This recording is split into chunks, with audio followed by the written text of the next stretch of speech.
Why you don't really want love. We all desire love in our lives. We long for someone to be by our side, someone who loves and cares for us. However, the truth is you don't actually want love. What you are really searching for is acceptance, validation of your worth, and the feeling that someone will look at you and say, "You are enough now. I choose you." And that's why you might feel disappointed whenever love doesn't come, or when the relationship doesn't work out the way you hoped. The feeling of being chosen is a powerful one, but it is fraught with danger. It's a feeling of safety, self-esteem, and validation from the outside.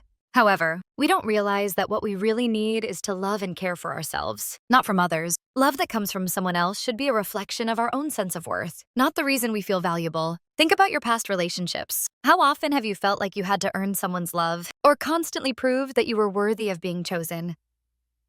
That's not love. That's validation. True love doesn't require proving your worth. It simply sees you as you are, without any conditions. During my years of growing up, I was in a relationship where I constantly felt I had to earn the love of my partner. They would give me affection only when I did something to please them. I would do things to make them proud, hoping that if I tried hard enough, they would show me their love. But in retrospect, I realized I wasn't seeking love. I was seeking approval. I was dependent on them to make me feel valuable. But I didn't recognize that the only person I needed approval from was myself. The truth behind love.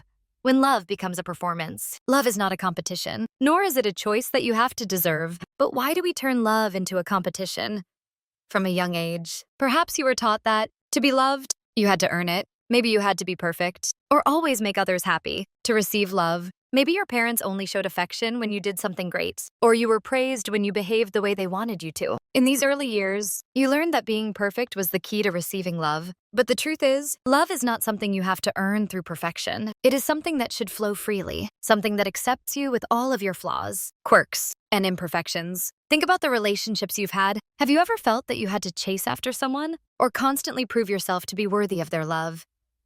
This is not real love. Real love is acceptance, a peaceful feeling when you are with someone who sees you for who you truly are. A close friend of mine, Len, always sought relationships where she had to conquer the other person. She believed that if the person was difficult to impress or hard to get, it must mean the love would be valuable. But over time, Lan realized that love shouldn't be a performance, and that the real, steady love comes when you are simply yourself. In the end, she found a relationship where she didn't need to chase or prove anything. She was loved for who she was, not for what she did. Why do you keep chasing hard-to-get people? So why do we always find ourselves drawn to people who are hard to get, those who seem to not care about us?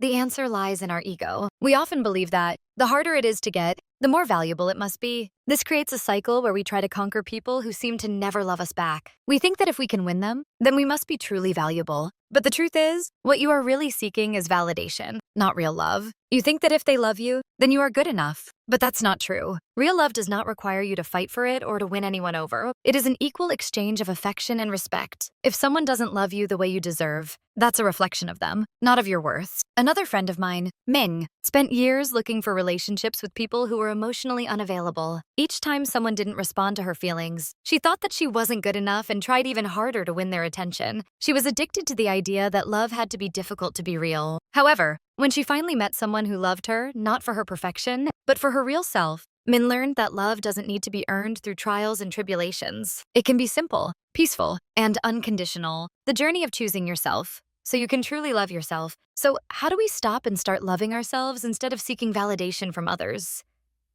The first step is to face the pain. You need to grieve the part of yourself that thought you had to be desirable to be kept. You need to grieve the part of you that believed you had to be perfect to be loved. You need to grieve the teenager